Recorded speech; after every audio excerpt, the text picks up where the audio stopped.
Hey, what's up guys? Just a quick video to give you a rundown on how to read your training card.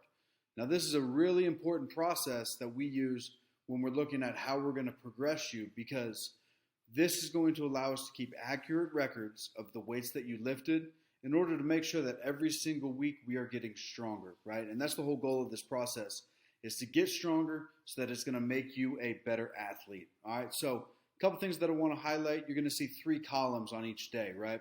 You'll see on the left your exercises, which are right here, okay?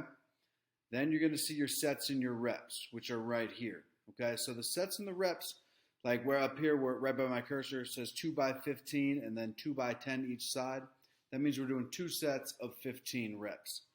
Now the thing just to the right of that, right here where it says percent of RPE.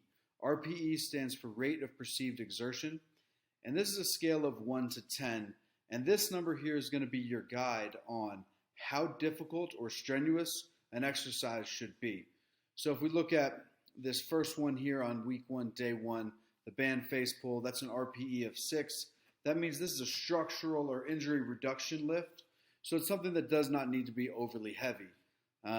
Comparatively, if we look at down the line with our power position hang cleans, and we see that our last 4 sets are a 7, this is going to be an exercise that's a little bit harder. And one thing that you'll notice is week over week, that percent of RPE is going to increase. So on week 1, day 1, our last sets of your power position hang clean are 4 by 2, and we're at an RPE of 7, so about a 70% difficulty level. And then we go into our next week and we see that that RPE has increased to 8. So by knowing that that RPE is going to increase, that means that our strength numbers, so the weights that we lift, should increase as well. And that's where this blank column comes in. This is your performance column. So when we're looking at this, we want to write down the weight that we lifted for our last set, right? So if here we're going to go 4 by 2, and maybe the first 2 sets we're increasing in weight, and then the last 2 sets we're going to flat load. So let's say it's 135 for the last set.